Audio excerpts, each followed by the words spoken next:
Tinapay mula sa langit. A daily morning devotion with CRC Family.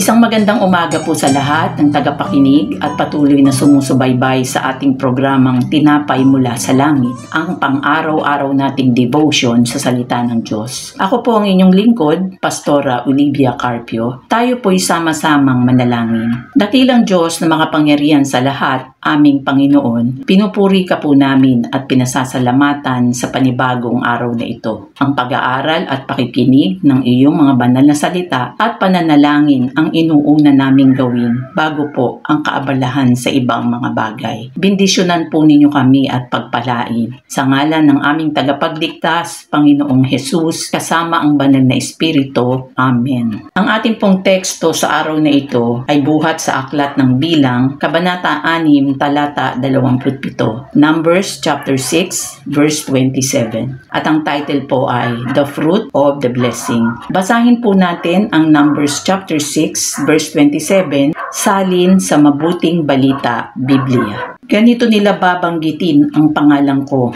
sa pagbabasbas sa mga Israelita at tiyak ngang pagpapalain ko sila. Ang salitang fruit sa Tagalog ay bunga, resulta o benepisyo. At ang blessing naman sa Tagalog ay bendisyon, basbas, pabor or favor sa English. Kung ating pong isasalin sa Tagalog, ang ating title sa araw na ito na The Fruit of the Blessing, ito'y bunga ng bendisyon o resulta ng pagbabasbas o benepisyo ng isang favor. Sa ating pong pag-aaral kahapon, binasa natin ang Numbers chapter 6 verses 24 to 26 at sinabi po mismo ng Diyos dito o Yahweh sa wikang Hebrew kung paano babanggitin ang kanyang pangalan upang basbasan ang bayang Israel at sa gayon ito'y tiyak niyang pagpapalain. Tanging ang Diyos po lamang ang nagbibigay ng pagpapala at biyaya sa bansang Israel noon hanggang ngayon at maging sa ating lahat din sa kasalukuyan. Sinasabi po sa James chapter 1 verse 17, ang lahat ng mabuti at ganap na kaloob ay buhat sa Diyos. Sa Ama na lumikha ng mga tanglaw sa kalangitan, hindi siya nagbabago kailanman. Sa English po, every good and perfect gift is from above, coming down from the Father of the heavenly lights, who does not change like shifting shadows. Amen. At sa ating pong pagtatapos or conclusion, maging panalangin po nawa nating lahat ang nasusulat sa Aklat ng Awit bilang 143 talata 8. Ako ay umasa, sa'yo nagtiwala. Sa pagsapit ng umaga ay ipagugunita, yaong pag-ibig mo na lubhang dakila. Aking dalangin na sa iyo'y hibik, patnubayan ako sa daang matuwid. Purihin ng Diyos. Salamat po sa inyong pakikiisa sa ating devotion sa umagang ito. At patuloy po nating i-share sa iba ang ating programang Tinapay Mula sa Langit, 5:30 ng umaga mula Lunes hanggang Linggo upang mas marami pa ang makapakinig